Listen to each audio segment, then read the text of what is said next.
सो ये question gate 2016 civil branch में आया हुआ है। इस क्वेश्चन में आपको एक मैट्रिक्स एम दे रखी है जो कि एक स्क्वायर मैट्रिक्स है। तो लेट्स से हम एक 2x2 की स्क्वायर मैट्रिक्स अज्यूम कर लेते हैं। तो फर्स्ट रो के एलिमेंट से ए बी और सेकंड रो के एलिमेंट से सी एंड डी। अब बोला गया है कि each entries in each column of the matrix add up to 1। इसका मतलब क्या हुआ कि हर कॉलम्स के एलिमेंट्स का सम 1 है, मीन्स इसका सम भी 1 है और इसका सम भी 1 है। तो हम बोल सकते हैं a plus C equal to 1 and b plus D equal to 1। और पूछा है कि इसकी आइगन वैल्यू क्या होगी। तो ये बहुत सिंपल क्वेश्चन है। ये हमने बस इसलिए लिया है कि बहुत सारे बच्चों को क्वेश्चन की लैंग्वेज समझ में नहीं आती कि क्वेश्चन कहना क्या चाह रहे हैं।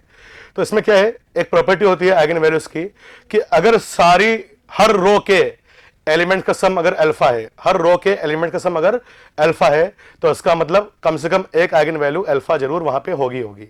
सिमिलरली ऐसे अगर हर कॉलम के एलिमेंट्स का सम अगर बीटा है, तो उस मैट्रिक्स की एक आइगन वैल्यू कम से कम बीटा जरूर होगी।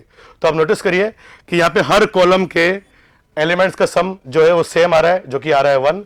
तो इसका मतलब कम से कम एक आइगन वैल्यू इसकी 1 जरूर होगी। अब देखिए 1 ऑलरेडी ऑप्शन में लिखा हुआ है, तो बाकी आइगन वैल्यू आपसे निकालने की जरूरत नहीं है क्योंकि ऑप्शन हमारा ऑलरेडी मैच हो चुका है।